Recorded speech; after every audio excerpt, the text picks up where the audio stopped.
I did this presentation for PESI, 3 hours. We're going to talk about it in an hour. I'm going to at least go through some of the slides. But the feedback that I got was that it was helpful. And so we're going to post the slide deck on the blog later today. So you can see the slide deck and the handouts. And if you want to go hear the whole 3 hours, I'm sure PESI would be happy to let you purchase that. I thought it might be helpful just to go through that because part of my messaging to clients is like, the things you need to do for your mental health are the things that you need to do to help your immune system. It's that simple. And so really helping people work on those concrete tasks right now is helpful. Please let this be a dialogue versus a monologue. And so put things in the chat box and Natasha will bring it up for you. So what we're going to do is look at behaviors that support mental health and immune system, food strategies. We looked a little bit about opportunities and boundaries virtually, because I think that's really interesting right now. And then how to create a plan for people to do self-care and how that will work. So for those of you who have been following us, I really focus on the power supply within this and focus on the body so that the brain and our relationships and our mind have enough energy. And I'm gonna just slot, if I go too fast, raise your hand and say, slow down. Really talking to people about what does it take to be in their smart, responsive brain? Because biologically, we are wired in a crisis to use our limbic system, because 1,000 years ago, if there was a crisis, somebody was trying to kill us or we were trying to kill somebody. And so it was a good idea to use all the adrenaline you could. And now we are in an era where keeping switched out of that brain and being responsive, because right now, I mean, the pandemic is really there's some scariness to it for sure, but my immediate world, I need to be thinking about my immediate world and conscious of my boundary setting, my spacing between people, washing my hands, when was the last, what kind of contact am I having with people? That is all done up here much better than running around with a lizard. We're going to talk about Chan Hellman. I'm also going to put a plug in next Friday at 1:30 Pacific time. Chan Hellman has agreed to do a discussion with us. And he is this amazing researcher out of the University of Oklahoma who's been researching hope for 10 years.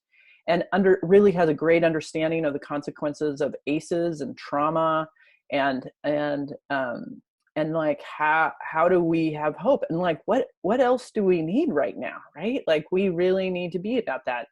And he defines hope as having willpower and way power. And so willpower is that you want to do something, you have hope for a goal, and way power is that you can see the small little steps that'll help you move forward to get to that goal. And I think how we're going to lower people's anxiety is to help them focus on that and clarify what their goals are in this moment, and help them overcome the barriers and reinforce the pathway of success. And so that's really what I want to focus on today. And I'm going to gloss over some food, sleep, and exercise, but that's going to be the focus, unless somebody's like, no, do more food or do more sleep. So one of the things that I'm really starting each time I meet with a client is, how are you doing? What's your energy supply? Because that we got to know, because I don't know about you, but the decision making that I'm making on a daily basis is novel. And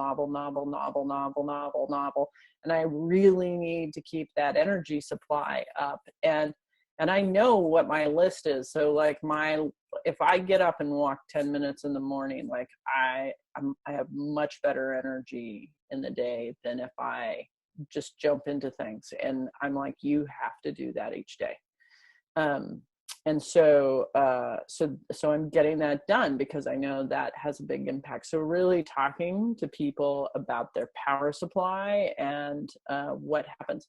If you're hearing regular fives, like the best number for the day is a 5, like you have to start problem solving in terms of like food, sleep, and exercise, and in terms of the discussion, because they don't have the energy to change if they're reporting 5s regularly.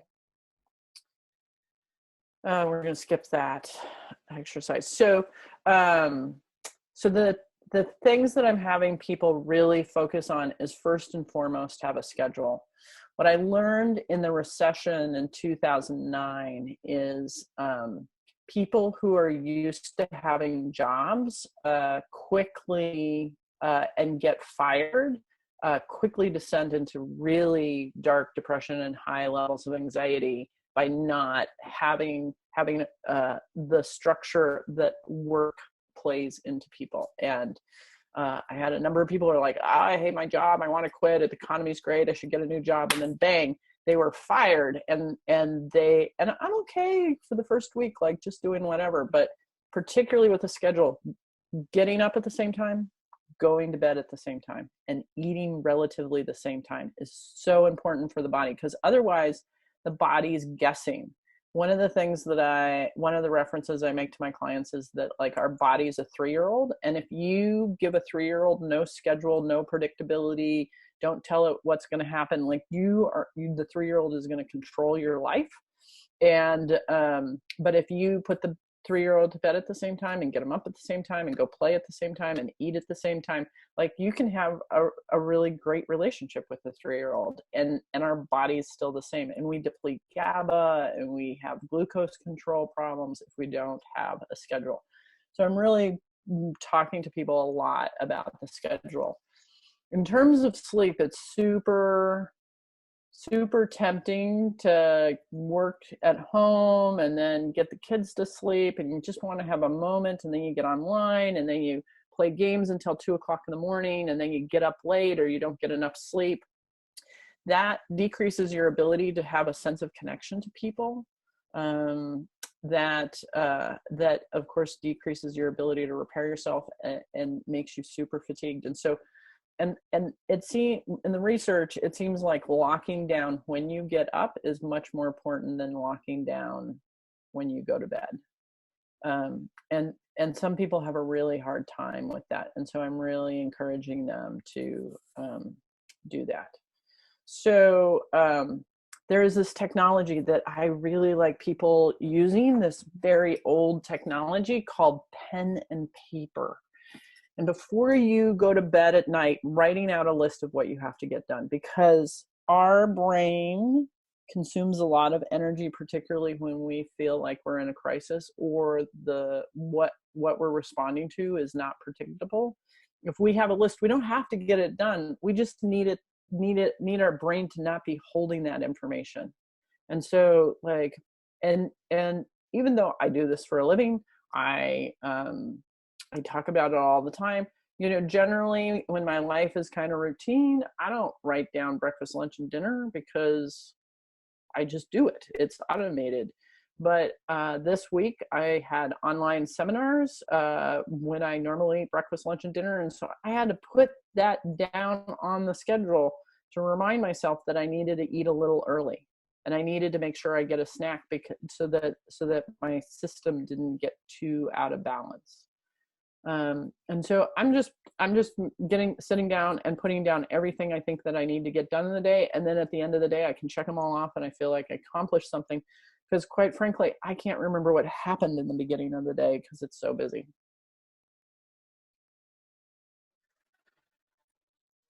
So, Natasha and I were having a great discussion yesterday about this, and I think I'm calling this the great pause. And even though like my life is not slowed down in any way, shape, or form, there's a lot of things in my life that I used to do that are on pause for now. So I'm calling it the Great Pause. And I think that we should all have something that we can hope for, like a small goal that we are absolutely in control of to get it done. And Natasha, do you want to comment on this, on our conversation yesterday? Sure. So when Kristen sort of brought this up and she asked me what I would want to look back and could say I did, I started listing things that I would be doing anyway. So like finishing the book that Kristen and I are writing together, or things like that. And in part, I work from home unless I have meetings or I'm at conferences anyway. And my work has not really slowed down. In fact, I'm busier, but I'm doing a lot of the same things. And so in some respects, my life is oddly the same, even though we're all going through this health crisis. And so I was like, there is nothing kind of reaction to Kristen. And then after I was thinking about it a bit, I remembered, I sort of started, it took me a little while to sort of attach to the value of creating space for something different or bringing something forward that I'd been thinking of. And quite a while ago, I had made a 100-hour list. So this idea that you can gain some level of mastery if you do some activity or something for 100 hours. And then I made my list of all the things that I would do and then put it away and never looked at it again. So I dug it out at the end of yesterday and started looking at it. And I haven't chosen yet, but I am going to choose one of those things and commit to doing 100 hours over the next couple months of learning a new skill. So I thank you so much. I really love Viktor Frankl's work, Man's Search for Meaning. And if you haven't read that book, I would really encourage you to read it. But like, so he survived concentration camps, and he's really clear that part of how you make meaning to your life and that you can get up and live to the next day is that you have something that you're personally in control of. And we're not at that extreme, but some people feel like they're at that extreme. And what I have found is in my life, like having something that is super personal to me, like when I was in medical school, I also got my black belt. And the black belt actually was much more personal to me than becoming a physician at the time. And because there was a lot of otherness about becoming a physician in terms of making my professors happy and all of that. And so there's been a number of times where I'm like, okay, there's this change in moment and I'm gonna focus on it. For me, I'm gonna learn how to do handstands. I almost had handstands 5 years ago before my motor vehicle accident, and this is my time to get them back.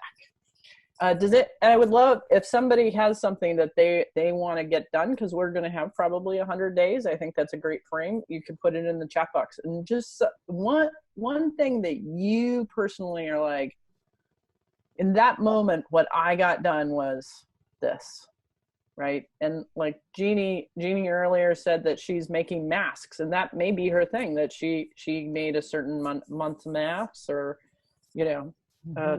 Barb's put in that she's going to move. Well, that's a big one. Like, yeah. So I think helping our clients identify this. Oh, there we go. Full yoga camel pose. And 100 masks. 100 masks. Nice. Yeah. Nice. And I'm going to move to the next slide, but if you come up with ideas, just throw them in the text box. So one of the things that I talk about is like, how do you mark the accumulation of interchange? Because like a lot of people are like, oh, I want the opportunity, I want to exercise more. Well, like you go for a walk and then what? Like, that was nice, and I've had patients who have gotten a jar and they just put in a little piece of glass every time they go for a walk. And one patient, she counted all the glass, and when she started it, she could barely walk a half block. And when she counted it all, there were like 530 pieces of glass, and she was hiking Europe with her husband. Like, that's not really that many times. I mean, it's a lot, but like relative to the amount of time that she had been incapacitated, it's not. And And so like, I'm kind of curious, like how many times do I have to put effort towards learning how to do a handstand? It'll probably be less than 100. Um, uh, and then that, when people do that, then they're like, oh, there's this thing that I want. And I probably, if I do it less than 100 times, I'm going to be somewhat competent at it. Right. So I think it's really helpful to have people mark what they're putting an effort towards. And so like Jeannie will have 100 masks so she can count them all. But like, how many times does she have to try to do a full yoga camel? And maybe your body will let her do it, maybe it won't, but like being able to be like, well, I did this 75 times in the time that we were in the great pause, and I'm a lot better now, will be awesome. Okay, so this was just a little science. So GABA is the neurotransmitter that really helps us stabilize our brain and our emotions, and it helps regulate the neurological system as well as the immune system. And when we get hypoglycemic, or we don't have a schedule and we don't sleep and we drink too much sugar and alcohol, and we don't move our body and we just focus on stress and feed that, we deplete our body of GABA. So that was just sort of a little science that I threw in there. And so checking in to make sure that everybody's getting enough sleep. For the adults that are with children, I was talking yesterday to somebody who has a 5-year-old, but the 5-year-old's not going to bed until 11. The 5-year-old needs 10 to 13 hours of sleep. Like, put that kid in a bed. And so really making sure people are getting the hours of sleep, which may mean taking the screens away an hour before bed. Sleep does all sorts of great things for you. You can read about that. Kathleen Darling from PESI does a really great all-day seminar on sleep if you want more information. Move your body. Here's all the things that moving your body does, just in case you didn't know. It also helps for the vulnerable populations. It really helps your immune system and lowers part of why the over 60 crowd is really struggling with this virus, is because of that they have higher inflammation markers, and exercise is really one of the best things to lower inflammation. And so getting people moving is super helpful.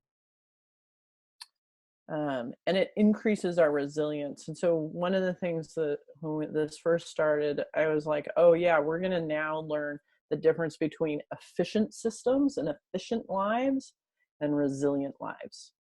And when we have efficient lives, like we're go, go, go, go, go, and everything's tightly stacked and we can't deviate from the plan, where resiliency, we can do this and we can do that and we can adapt to this and we can adapt to that. And our medical system has been sliced down to really efficient and not resilience, and we're looking at that. And so like and part of that is having metrics of how much more capacity do you have. So, you know, how much do you walk, but how much more could you walk occasionally, right? So if you walk a mile every day, like on occasion, can you walk 3 miles and not be in pain? You carry your groceries, but can you carry a bag of cat litter? Like, where's that like bump up, and how far is it? And is it far enough? So checking in with your energy level. And then for those of you who have seen, so let's just check in what our energy level is right now. And for those of you who have seen me do lectures before, we're going to all stand up because we've been sitting. And for a count of 4, I want you to do something with your body. You can do squats, you can dance, you can clap over your head, you can march in place. So we're going to do a count of 4. Ready? 1, 2, 3, 4. Oh, okay. Now check back in on your energy level. Some of you are like, yeah, it's the same. But others of you are like, may have gotten 1 or 2 points. Anybody have an effect or not an effect just by 30 seconds of movement? you can just put that in the chat box. This is something you can do with your clients who are really fatigued, right? In the we have the diet industry has put in our brain that if we're going to exercise, we have to do these big momentums. We got to go to the gym and we got to work out for an hour, and really just a little helps. And if that little didn't help, maybe you need a bigger dose. And some people have a slight delay, so you may feel better in 15, 20 minutes. If you need something to read about exercise in the brain, John Ratty, the book Spark, is an awesome book. I'm sure that you're all working with people to connect to people. One of the exercises a friend of mine was doing with their clients is like going through almost like, who is the most significant person for you in grade school, and who is the most significant people for you in junior high school, and who is the most significant, like kind of different eras, and like really naming those people, and then encouraging her clients to go find them and see if they can connect to them, just to say hi, just to say, I really appreciated you at that time. That I think that's and increasing the way we connect to each other. And some of our clients, we're really going to need to hand hold them into connecting online because it's so foreign to them. It's a way to help, like it, having multiple connections right now is really important, because some connections are going to fray and other connections are really going to strengthen. And so I love I'll let Natasha do the text box. Like I'm practicing doing the text box because I'm going to do a seminar on my own, but okay. Yeah, so Barb said that she talked to her high school English teacher in Florida last week. How fun is that? Which is fun. Yep. So how many of you are talking to people, I'm just going to slide through this, about the importance of food? And is it helping? Because right now, for the people who are kind of panicky, if they start eating food, like minimally, it's going to come down to a 7, which is still going to be uncomfortable. But not, then you can use tools where at 10 out of 10, like a panic attack, it's going to be really hard. I talked to one person on my seminar who both of her kids are in healthcare. And so she's got a worry committee who's just always worried about her kids. And she said it's really disrupting her life. And I asked her, when do you eat? And she's like, I'm so upset that I don't generally eat until 3:00 in the afternoon. I'm like, wow, like you're going to be really anxious. And so there's like, let's get up in the morning and get some juice in, and then get some breakfast, and really focus on the routines of your life. Because, and how I'm framing it to people and her is like, your kids right now are doing fine. They're healthy, they're doing their job, they're saving lives, but there's going to be a time where they might be sick or something else might happen, and you have to be super strong. And so you have to be shoring up your system right now, and you need to not get sick so that they don't have to worry about you. And she was like, oh, right. Like the idea, she just hadn't seen that this is the beginning of a longer term project that we're in, and that by focus, it's not selfish focusing on herself. It's helping build a better and more resilient system. Yeah, and so Jeannie says that she's talking to everyone about food and fuel, and that it really helps. Great, thank you. So this is the G87, and when people are fueling themselves every 2 or 3 hours, these get better. Depression, these get better. This is a study that showed that 67 adults, when they met with a nutritionist versus social support, they had less medical costs and less societal costs, like missing work at the same time as much. Diet recall, we're going to just skip through that. So just as a reminder, these are the slides. Like when we just have carbohydrates, which is so seductive right now, like I want my carbs. Because it tells my lizard brain everything's okay. And I'm like, okay, you can have your ice cream. Like I'm having my little dish of ice cream, but I just scoop out a couple of dishes and then I say to the committee, I use a committee, like you can have more, but you got to wait 20 minutes. And generally I'm not interested after 20 minutes because I got the sugar I needed rather than going through the entire pint, which I could do right now. But if I just have sugar, without any protein, my brain is going to feel fine for about 2 hours. And then the lizard brain's going to start talking to me. So then because the adrenaline comes in the room. So we can eat sugar every 2 hours. That's one strategy. Or we can make sure we're getting protein with carbs, fiber, and fat at every meal. And really helping people focus on that is making a difference. I've had a number of people, somebody wrote me yesterday and was like, they had been to multiple of my PESI seminars and they are using the material for all of their clients. And it was really helping, and everybody was sort of settling down and getting to the work that needs to be done in this moment.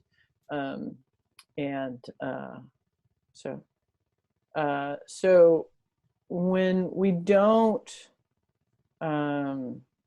feed ourselves, we will eat off of our body and our muscle mass, which creates brain fertilizer. When our muscle mass we need muscle mass to create brain fertilizer. So the exercise we did created some brain-derived neurotropic factor, which is awesome. And it's also helping prevent insulin resistance. And if somebody's new to this information, there's videos under education at KristenAllott.com. I'm kind of going through it quickly because I know some of the people in the room have seen this a lot. There's a summary. Lizard brain treats, super helpful. So if you get online with a client and they're like, blah, blah, blah, blah, you're like, go get some food, go get something, go get some juice, some nuts, something with a little bit of sugar in it, some protein in it. And what you'll see is if they eat that, like within about 10 minutes, their brain and mind's going to click in and you're going to be like, hi, okay, let's talk about how we're going to manage this. But talking to somebody totally flipped out, and you can ask them, when was the last time you ate? And if it's been more than 3 hours, like I don't care how hearty of the breakfast is, they're tapped out because our brains are just burning through fuel. If they're waking at 3 a.m., another time to have a lizard brain treat. What I'm finding is like I'm not sleeping through the night because my brain's like, whoa, we've processed all of that. We've put it into filing and we need more fuel. And so I'm, like, okay, I go get up a little fuel and then I go back to sleep.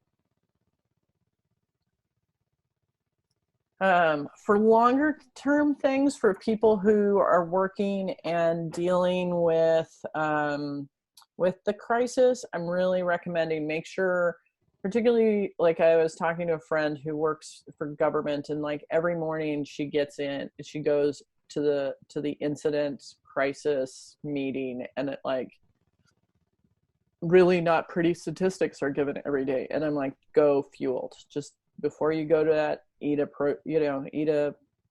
peanut butter and jelly sandwich. Make sure you get some protein in it so that your lizard brain is not actively talking to you. We could talk more, but there's this handout will be in the packet, which will be on the blog. But having people just try and eat protein every 3 hours makes a big difference into bringing that anxiety down and giving us more energy to deal with everything that's coming at us.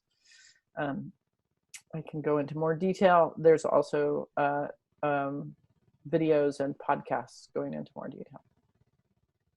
So here's all the mental health things, diagnoses that get worse with low glucose and high adrenaline. For those of you who are mental health professionals, the PTSD really gets going when people are low in glucose. Part of the reason why people aren't hungry is because the adrenaline's going, and so getting a little juice in, particularly in the mornings if they're not hungry, is really helpful for them, for their body to sort of orient that it needs food.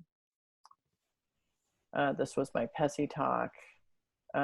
This is just all the things that protein does. I want to kind of slide through this. So how are we doing for time? Okay, great. So one of the things that I really think we have to be doing some motivational interviewing with our clients is asking them what amount of alcohol, marijuana, screen time is too much, because it's just going to slide up. So the people who were like, oh, I'll have a glass or two of wine at dinner, like it's going to be really easy being at home to start drinking at 3. And then, well, then we're going to have a glass of wine making dinner. And then, you know, kids are going to be bonkers, so we're going to have a glass of wine. And then now that everything's quiet, I just want to go have that beer. And that is going to be super easy to do. And so as we're early on really asking them, like, what is too much beer or marijuana or screen time for you, and just having them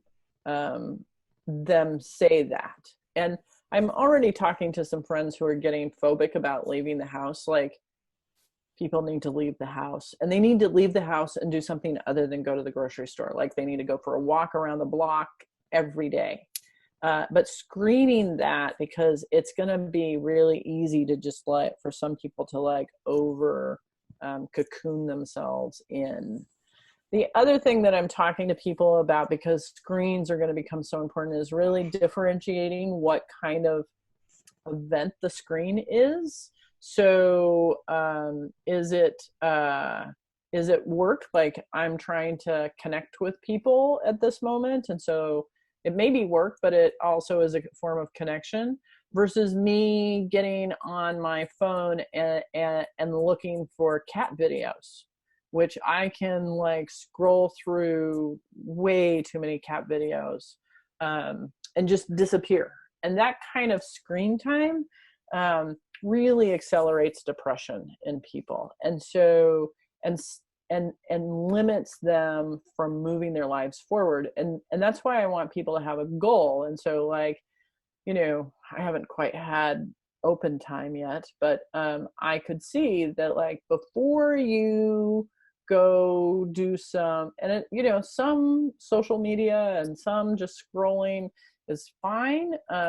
Doing it obsessively for hours is not. But I have to go work on my handstands first. I'm trying to create little activities. I've started doing Duolingo, and maybe I'll get a little better with my Spanish. But I'm trying to do things that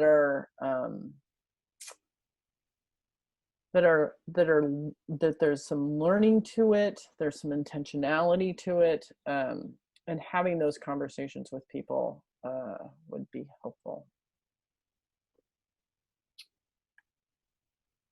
Vegetables are actually really important to the immune system. So if you're talking to people about food, find a vegetable that they like. They can just eat one vegetable if they're not eating vegetables. Probiotics, having healthy gut bacteria, which is the same formula. Good food, good sleep, good relationships, move your body. It's always all the same. Being around animals and gardening. That's another thing.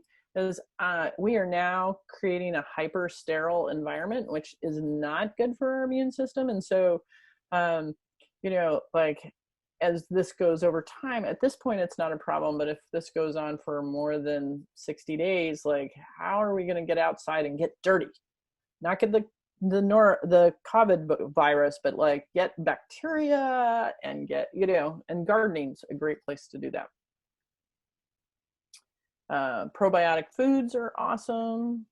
My one tip, there are only a few foods that I think are worth trying, because this virus is super smart, and a lot of the herbs that we use are going to not be effective. And so it looks like vitamin C is helpful, might be helpful. The other thing is coconut milk and butter and oil has this fatty acid that helps the immune system. And so if I can get when I have nurses or school teachers come in and they're getting every cold flu under the sun, if I can get them to eat coconut milk or oil regularly throughout the day, they do a lot better.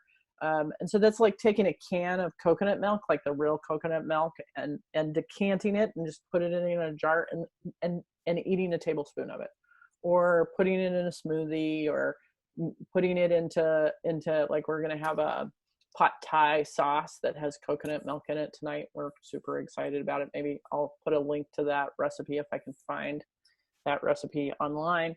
But just like a little bit of coconut milk might help your immune system function a little better in this moment. This is my treats, coconut or French macaroons. So, and part of what, because we're all going to want to eat sugar. And so if some people are really concerned about their sugar intake, like just defining what the treat is and how much it's going to be in a day. I need to find a different treat, because those are, my favorite treat is at the airport. So this is what a good meal looks like. A little protein. We got some chicken and some egg and some cheese, and we got some veggies, and we got some croutons. Like that. That is another way to just eat. I did labels, but we're going to skip that today. What opportunities and risks do we have doing telemedicine? I'm super excited that I get to be in people's homes. And if they permit it, I get a tour of what resources they have. And I can walk them through how to start cooking. Like that is totally different. Like it's going to change some of the conversations we have. And I do that with my friends regularly. Like I'll cook with my friends regularly, and I do not want to have a friendship with my clients. I want to have a therapeutic relationship with them. And so I was really thinking about how do I make sure, if I'm going into the kitchen with somebody to help them get started, what boundaries am I going to have? And I think that part of that is being really clear what your therapeutic frame is. And the therapeutic frame that I like, because I'm really behaviorally driven and I really like Chan's work. This is, he has this in his book. Most of that is his. Some of it I have re-arced into more my language, but the basics are there. Is have your client identify a goal. So like handstands, right? And describe it in as much detail. And like, I almost had handstands until I was in this car accident, and then I just ripped all this, and so I can't do that. And I couldn't do a lot with my upper body, but now that's back, and so I really want that. And how much do I want the goal? It's not the highest, but it's not low. So I would say medium high. And so if they say medium high, like, okay, might be able to move forward. What's motivating you to achieve that goal? I want to, one of my goals was to be 50 and be able to do pull-ups. I think we're going to throw that out to 60, but I want to be 50 and 55 and be able to do handstands. So that's my motivation. Can you create a future goal? I gotta put the chat box away, and describe what it'll feel like to have it. Well, I have to say, and I don't really understand the physiology because I haven't spent a minute, but I really liked doing handstands when I was practicing it. Like there was something about, I don't know if it's getting blood to my brain or just like the oddity of it, or that Hangman is one of my most common tarot cards that comes up. I don't know what the connection was, but I really like the idea of like a handstand, and so I want that back. And so I have a little bit of a past memory, but I can kind of imagine like being able to just, whenever there's a wall that's open, like I don't even want to do a free stand. I just want to do a wall handstand, like being able to just kick up and do a handstand. I think that would be so cool. Like I could do that in hotel rooms, like, like, and I instantly can work out my upper body. Like, so cool. 3 ways that I can achieve that. So I have different exercises that help me build those tools up. I'm not going to go into the details, but I do have 3. I have ways that I can practice by leaning up against a wall with my hands, so I don't even have to kick up, and then off of a bed, and then off of different things. And so I'm developing different places depending on where I am and what I'm doing to just like get a little of that in. What are the potential barriers? Putting it off is like one of the biggest barriers. And I kind of started this 2 weeks ago, and the last week it hasn't really gotten done. And so I need to put it on my to-do list. And for a while I was a little secretive about that, and now I'm not secretive about that. So going through this, I'm just sort of leading you through what that conversation might be with a client. Describe a time when you've achieved your goal and overcome barriers. I won't go into a lot of details, but there was a lot of barriers overcoming this motor vehicle accident, and it took a lot longer to overcome that, but like it all came together. And so like I kind of, now that it's all come together, I want to go back to a goal that I had. But some people really struggle identifying a goal that they have achieved in the past, but we all have that. Like, we're all competent walkers. Some people are competent driving cars. How did they learn how to drive a car? How did they learn the job that they have? Like, like sometimes people underplay their competency, and so finding an area where they got competent, and how did they get at it? What are the minimal achievements for knowing that you're moving towards your goal? And for me, it's being able to to like be on my feet are on a bed and my hands is on the floor, and be able to do an L and hold that for longer periods of time. And the longer I can hold it and the more sets I can hold it, I know that I am moving forward. What people and resources do you need? So I asked my fitness trainer, which we're doing a little virtual stuff, like to help me focus on that. And she gave me some new tools, which was really helpful. And I got a yoga mat from my husband, which helps because I'm now doing it at home. And then what are the next couple of steps to help you achieve that?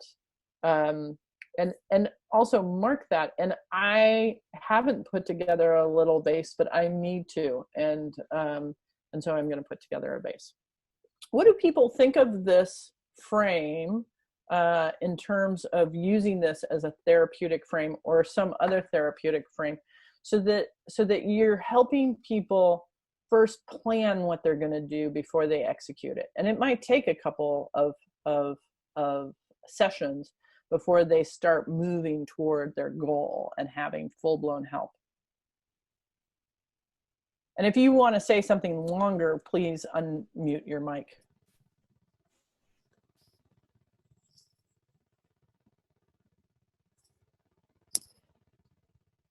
Hi, this is Jeannie. Hey, Jeannie. Hey, you know what? I like this. I mean, I do this in a form, but I really like sometimes to have things just like step by step. And some clients relate so well to, some people need it kind of informal throughout the month, but other people respond really well to pragmatic steps. And so I think I really like this. This is going to be a nice, helpful tool. Yeah. And I think even the people who are a little more intuitive and kind of want to, I I think that as we move into crisis, those people actually appreciate a little more pragmatic steps, and sometimes they'll go through it a little more quickly, but like, let's think about these things together is helpful. Other thoughts from people? And if not that, like how are you going to hold a therapeutic frame online differently than when you were seeing face to face in your own office? Because that does change the dynamics. Like, we're now in their space rather than them being in our space.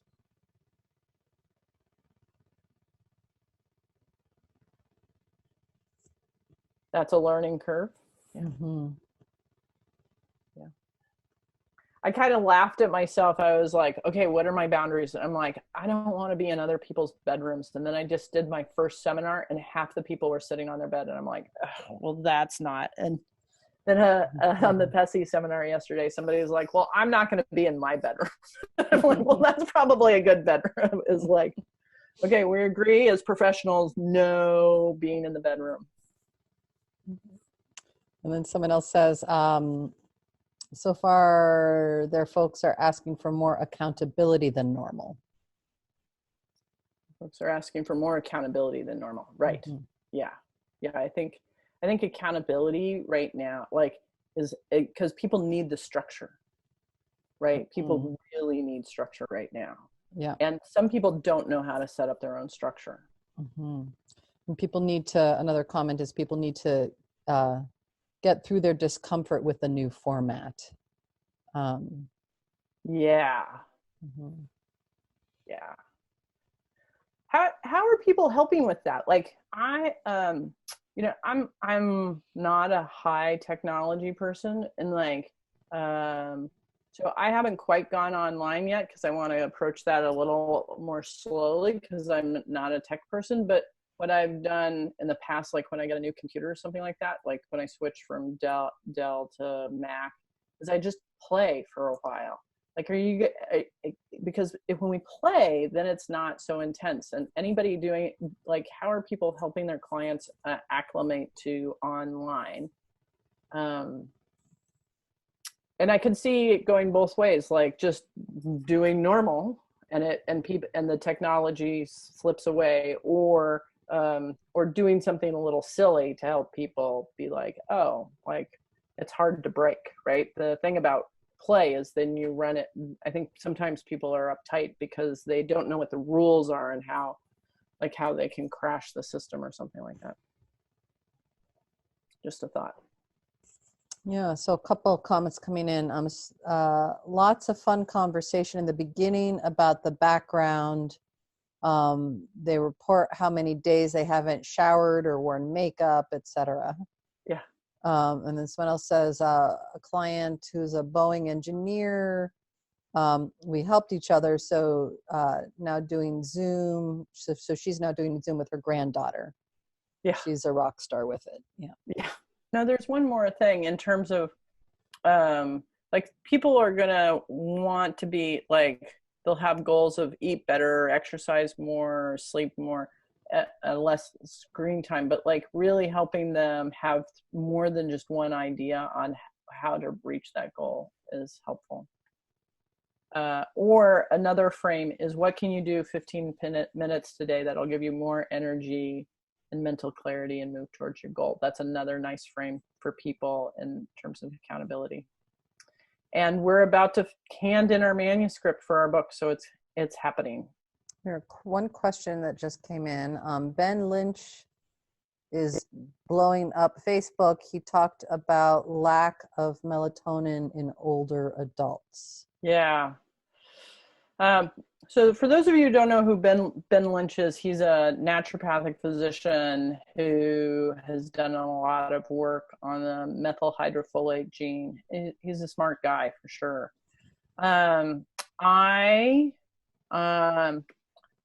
I'm super conservative, and I've heard him. I understand his argument, and what I'm following from from the folks in China through my acupuncture and from the CDC is that like this is a smart virus, and it is utilizing some mechanisms that we usually hit viruses on. And so I've decided that until I have other information, I'm just keeping to the basics. And the basics for me is adequate amounts of vitamin D, some vitamin C. That there's some suggestion that vitamin C is safe for when you get the virus, but vitamin C helps keep viruses out. So like 1,000 milligrams a day, and a little bit of zinc, like 30 grams of zinc. And as I said in my newsletter, and that, like, other than that, like, I'm really having people focus on the basics of like, get your sleep, get your exercise, get your good, because all of those. So the thing about melatonin is that it's an anti-inflammatory, and I'm like, yeah, but it's a supplement, and anti-inflammatory for getting enough sleep and exercise is going to be better. And so I'm not saying don't follow what he's doing, don't follow his suggestions, but I'm not recommending it.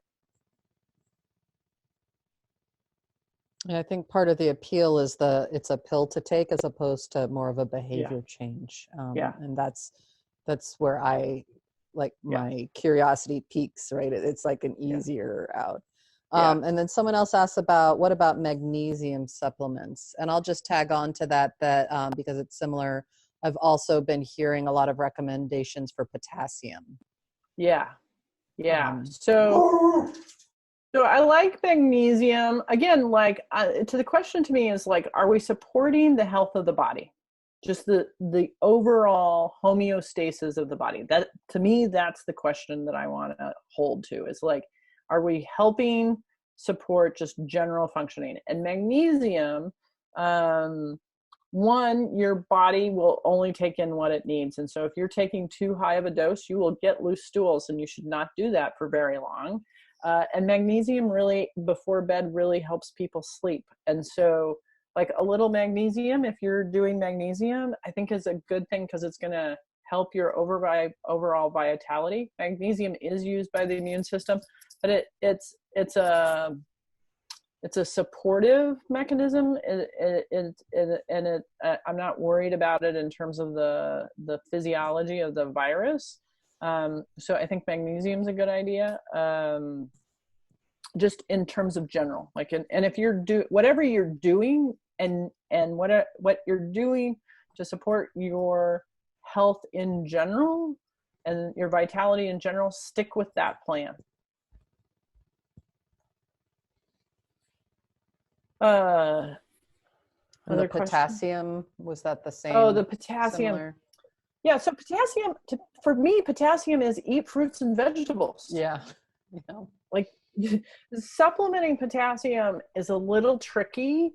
There's been a lot of talk about supplementing potassium in the keto world, and there's some efficacy around that, and getting in lots of fruits and vegetables. And I'm not sure I would be doing a super stringent diet at this point. Like, if you're already doing it, stay with whatever you're doing, but like, you have to I don't want people jerking the body around. Like, find what you can do and find what you can maintain, because and not dropping in and out of complex diets right now. I just don't think it's a good idea, because it's costly to the immune system when you do that. How much magnesium? I saw that question. So magnesium, it depends on what it's attached to, and there's like citrate and glycinate, and I should be able to name more, but there's a whole bunch of different dosages. And so I would just look on the bottle, because they'll know what typically doesn't give people diarrhea. And you can play with it. You can take some and then add a little more and add a little more and be like, woo, that was way too much, and back it off. So if you need resources as we go forward, Natasha and I are working really hard to get the book out and get resources to you in this moment. And we're just so appreciative that you all showed up. And and keep coming back and telling us what you need. So Great. thank you. Thanks, everybody.